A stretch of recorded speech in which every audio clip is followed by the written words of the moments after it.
दोस्तों नमस्कार, स्वागत है आप सभी का इस वीडियो में। आज हम बात करने वाले हैं पेट के एग्ज़ाम में आप 99 परसेंटाइल कैसे ला सकते हैं। 2023 के पेट के एग्ज़ाम में मेरे खुद 99 परसेंटाइल मार्क्स थे, ठीक है।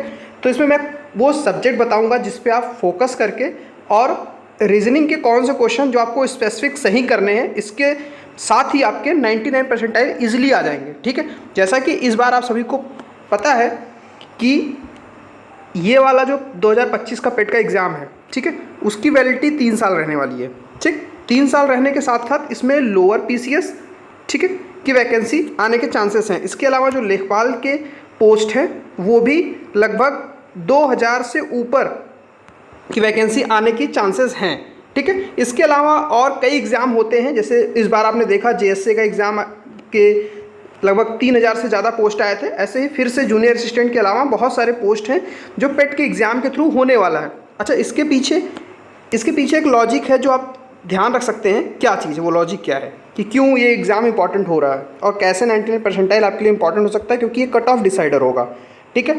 तो 2027 के इलेक्शन को ध्यान में रखते हुए 2026 के लास्ट तक सारे जो रिक्रूटमेंट है गवर्नमेंट की तरफ से, आयोग को ये निर्देश है कहीं ना कहीं कि इसको कंप्लीट करा लिए जाएं, ठीक है। अब ये इन्फॉर्मेशन इंटरनल है, मेरा कोई खुद का क्लेम नहीं है, बट हाँ आप भी इस लॉजिक को समझ सकते हैं कि 2027 में इलेक्शन है तो कोई भी गवर्नमेंट ये नहीं चाहेगी कि उसका कोई बैड इमेज मार्केट में जाए। खैर ये सब तो पॉलिटिक्स की बातें हैं। हम बात करते हैं कि आप अपना 99 परसेंटाइल कैसे इंश्योर कर सकते हैं और क्या फोकस सकता है। पहले तो मैं किस आधार पर बोल रहा हूँ मेरा 99, तो मैं आपको दिखाता हूँ अपनी मार्कशीट। ये देखिए मैंने आइडेंटिटी मैंने यहाँ पर हाइड कर दी है, ठीक है। और उसके बाद आप स्कोर देख सकते हैं। सबसे पहले मेरा तो 53 जो स्कोर था 53 मेरा स्कोर रहा है। नॉर्मलाइजेशन होने के बाद जो पेपर का नॉर्मलाइजेशन होता है उसके हिसाब से मेरे नंबर फिर बढ़े थे, तो ये 55.2 हो गया था, ठीक है।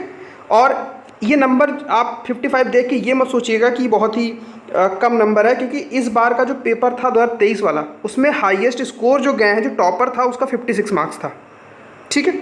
ऐसा लोग बताएं कि मैक्सिमम स्कोर ही 56 या 57, आई थिंक मैं भूल रहा हूँ, 57 रहा है। तो 55 इज़ अ डिसेंट स्कोर, क्योंकि परसेंटाइल भी बता रहा है 99.9 के आसपास जो परसेंटाइल है ये आपको बता रहा है कि पेपर किस लेवल का था, और इतने में ही इतनी परसेंटाइल आ रही है, इस मीन कि पेपर बहुत टफ था। तो मेरे इस बार जो 23 वाले पेट थे उसमें मैंने जो जीएस के क्वेश्चन थे मेरे सारे 100% सही थे, ठीक है। डीआई के क्वेश्चन जो मेरे शिफ्ट में आए थे वो बहुत ही टफ क्वेश्चन आए थे। तो डीआई में जितने भी क्वेश्चन थे उसमें से 5 क्वेश्चन थे जिसमें से मेरे सिर्फ 2 क्वेश्चन हुए थे। मैंने 2 ही किए थे टाइम की वजह से, क्योंकि मैं निगेटिव नहीं लेना चाहता था, ठीक है। तो पेपर कैसा है, टफ है या इजी, उसके बेसिस पे आपको डिसीजन लेना है, ठीक है।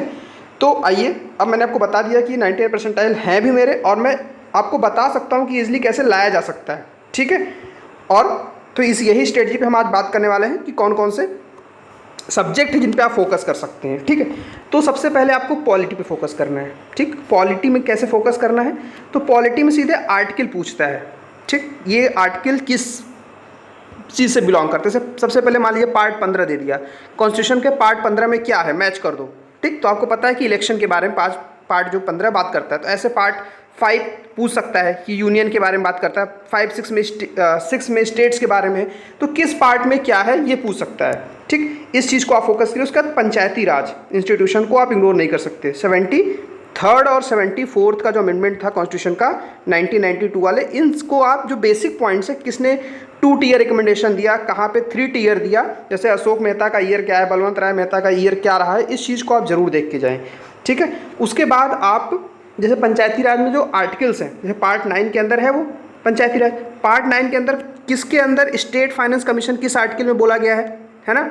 उसके बाद कहाँ पे बात करता है कि जो इलेक्शन होगा, फिर रिजर्वेशन जो 33% होता है किस आर्टिकल में बात किया गया। तो ये बेसिक चीज़ें आप पॉलिटी में जरूर देख लीजिएगा। पॉलिटी के आपको 5 क्वेश्चन मिल जाएंगे, तो इन्हीं एरिया से वो कवर करेगा। एक क्वेश्चन वो फंडामेंटल राइट से पूछ सकता है कि किस वाले आर्टिकल में कौन सा फंडामेंटल राइट है, ठीक है। तो ये हमने देख लिया बेसिक चीज़। पॉलिटी के बाद अगला आपका फोकस होना चाहिए मॉडर्न इंडिया, ठीक। मॉडर्न इंडिया में गांधीयन एरा से क्वेश्चन इनका पूछा जाता है, ठीक है, और बहुत ही रैंडम है।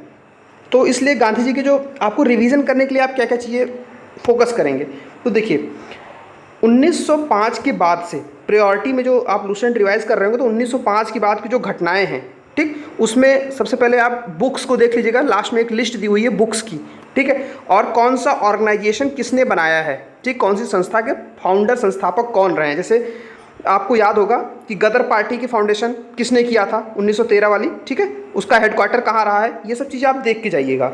उसके बाद गांधी जी से जुड़े आंदोलनों को क्रम, उनका ईयर, ठीक है, गांधी इरविन का ईयर जैसे पूछा था मेरे वाले सेट में 1931 ईयर इसी तरह से पूछ लिया था, तो ऐसी चीज़ें पूछ रहा है वो।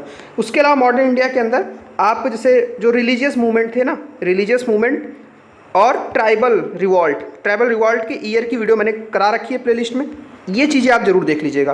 तो इससे आपको मॉडर्न इंडिया के भी 5 क्वेश्चन मिल जाएंगे, ठीक है। इसके बाद इन्वायरमेंट के क्वेश्चन आते हैं, इन्वायरमेंट के बहुत ही बेसिक क्वेश्चन आते हैं, ठीक है। जैसे कौन सा लॉ किस ईयर आया, तो ईयर आप एक बार देख लीजिएगा, लूसेंट में दिया हुआ है, तो इन्वायरमेंट में कर लीजिएगा। फिर ज्योग्राफी की बात करते हैं, ज्योग्राफी में माउंटेन्स पूछता है, वोल्केनो पूछता है और रिवर पूछता है, ठीक, किस एरिया में रिवर कहाँ फ्लो करती है, किसकी ट्रिब्यूटरी है। तो अगर आप मेरे यूट्यूब पे ही जाके, अगर आप कहीं भी ना जाएं, मेरे यूट्यूब पे से जितनी वीडियोस पड़ी हुई अगर आप उतना भी देख लेंगे तो आपका काम हो जाने वाला है, ठीक है। हमने बात कर ली पॉलिटी की। उसके बाद अब बात करते हैं, पॉलिटी हो गया, ज्योग्राफी हो गया, इन्वायरमेंट हो गया, मॉडर्न इंडिया हो गया, ठीक है। उसके बाद आप बात करिए रीजनिंग वाले सेक्शन की, ठीक है। मैथ्स में जो रीजनिंग के सेक्शन आएंगे वो बहुत ही बेसिक आते हैं, जैसे कि लेटर को अरेंज करने को आता है, नंबर सीरीज आता है, ठीक है। इसकी अगर आप पूरी, जैसे आप सबसे पहले क्या कीजिएगा, जो पेट 2023 के हुए क्वेश्चन, ठीक है, 2023 या 2023 के पहले जो 22 का पेट है, ठीक है, वो सब आप क्वेश्चन उठाइएगा, उनके सभी शिफ्ट के क्वेश्चन, रीजनिंग वाले क्वेश्चन सॉल्व कीजिएगा।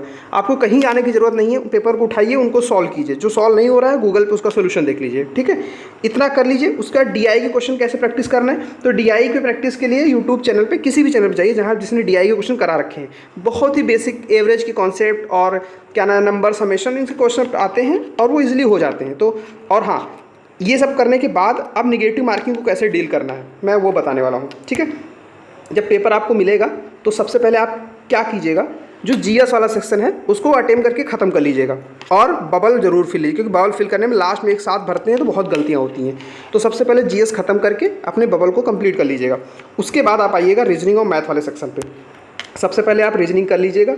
रीजनिंग करने के बाद जब आप DI पे आएंगे तो क्वेश्चन देखिए कि क्वेश्चन सॉल्व हो रहे हैं कि नहीं, ठीक। अगर आपको लग रहा है नहीं बहुत टफ है, समझ में नहीं आ रहा है, तो निगेटिव का रिस्क आपको बहुत ज़्यादा नहीं लेना, क्योंकि जैसा 23 इस बार पेपर भी टफ बनेगा, क्योंकि 25 लाख के आसपास फॉर्म पड़ गए हैं, तो पेपर तो टफ रखना पड़ेगा उनको, ना परसेंटाइल वाला इशू बहुत ज़्यादा हो जाएगा, ठीक है। जैसे आपने देखा कि पिछली बार मेरे सिर्फ और सिर्फ 55 मार्क्स में 99.9 परसेंटाइल के आसपास बन गए थे। तो पेपर के हिसाब से आपको डिसाइड करना है, ठीक है। तो आप प्रायोरिटी में अपना, मैं फिर से समराइज़ अगर करूं तो आपको क्या क्या चीज़ें रखना है प्रायोरिटी में। सबसे पहले आप फोकस कर लीजिएगा GS के ऊपर। पेपर मिलते ही आप GS के मैक्सिमम क्वेश्चन कर लीजिए, 2 घंटे का पेपर है, तो आप इंश्योर कीजिएगा कि GS के सारे क्वेश्चन आपके 40 से 45 मिनट में हो जाएँ, ठीक है। उसके बाद आपको मिल जाएगा प्रॉपर 1 घंटे 20 मिनट का समय। हालांकि लास्ट के टाइम फ्रूटफुल नहीं होता है, बट हाँ आप इंश्योर करिएगा कि ज़्यादा से ज़्यादा ये इसको यूज़ कर पाएँ। अब इसमें आप सबसे पहले रीजनिंग कर लीजिएगा। रीजनिंग करने के बाद आप DI पे आइएगा, ठीक है। और बबल फिल करने में गलती मत कीजिएगा, GS होते ही उसका बबल पहले फिल कर लीजिएगा। फिर इसका क्वेश्चन आप, जैसे कि 50 क्वेश्चन आपके बचेंगे जो इन सब चीज़ों को मिला के होंगे लगभग, ठीक है। तो उनको क्वेश्चन एक, जैसे क्या होता है कि 2 साइड का पेज है ऐसे ना, ये पेज जब होता जाए तो आप बबल फिल करते जाइएगा, ठीक। और शुरू में GS एक साथ कर जाइएगा, तो आपकी बबल भी गलती नहीं होंगी और आपका पूरा पेपर भी हो जाएगा। तो दोस्तों इस तरह से मैंने कोशिश की कि आपकी पूरी जो पूरी भी चीज़ें मैं आपको बता सकता हूँ मैंने पूरा बताया। तो आप ये प्रयास करिए कि आपका 99 परसेंटाइल आ जाए, क्योंकि इस बार जो है परसेंटाइल की बहुत ज़्यादा मार रहने वाली है, क्योंकि पेट के एग्ज़ाम इस बार की वैलिडिटी 3 साल रहने वाली, तो 3 साल तक आपको ये स्कोर काम आने वाले हैं, ठीक है। तो आप बस अपना GS को बार बार रिवाइज़ कीजिए, और जिससे कि आप अपना स्कोर मैक्सिमाइज़ कर सकते हैं। और बाकी इस चैनल पे करंट अफेयर्स की जो वीडियो है वो पढ़ती जा रही हैं, तो करंट अफेयर बिल्कुल देखते जाइएगा। और करंट अफेयर का बिल्कुल चिंता मत कीजिएगा, करंट अफेयर क्वेश्चन इतने रैंडम आते हैं ना कि आप बहुत ज़्यादा पढ़ भी नहीं सकते। तो अगर आप PCS का फॉर्म डाले हैं, आप PCS के लिए जो करंट अफेयर आपने घटनासार पढ़ी है और नहीं भी पढ़ी है तो कोई दिक्कत नहीं, घटनासार इस प्ले लिस्ट में जाइएगा, इस चैनल के प्रयागराज PCS में पूरा घटनासार मैंने करा रखी है, 1 लाइनर वाली, बस आप उसको देख जाइएगा।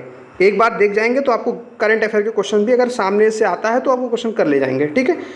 तो इस वीडियो में इतना ही, चलिए वीडियो को यहीं एंड करते हैं। चैनल को सब्सक्राइब कर लीजिएगा, बाकी आपको पेट से रिलेटेड और कोई भी जानकारी चाहिए होगी, ठीक है, तो आप कमेंट सेक्शन में बताइएगा। आप मेरे पिछले वीडियोस में देख सकते हैं कि मैंने हर एक कमेंट का जवाब दिया है और आपके द्वारा कही गई एक एक बात को मैंने वीडियो बना के अपलोड भी किया हुआ है, ठीक है। तो इसलिए अगर आपको लगता है कोई स्पेसिफिक जानकारी आपको चाहिए या आपका कोई स्पेसिफिक सेक्शन छूटा हुआ है जीएस में या फिर कुछ भी, तो मैं उसको कवर करा दूंगा। बट हाँ, आप टाइम से पहले उसको ज़रूर बता दें कमेंट करके। तो चलिए, धन्यवाद।